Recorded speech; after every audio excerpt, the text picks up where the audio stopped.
అంటే అతని హక్కులు అతనికి కొడుకుగా అతని హక్కులు అతనికి రావాలి అంత తప్ప మేము ఇప్పుడు వాళ్ళు గోపీనాథ్ పిల్లలే కాదనం, ఎవ్వరు ప్రపంచం మీద ఎవరు కాదంటానికి వీడు గోపీనాథ్ పిల్లడు, వాడి హక్కు వాడికి అంతే.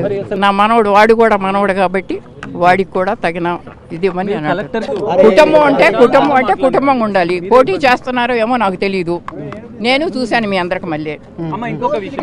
అంతేకాని ఇప్పుడు పార్టీ వాళ్ళు కానీ మరి సునీత అన్నాబడి కానీ వీళ్ళెవరు కూడా అమ్మ సునీత పోటీ చేస్తుంది,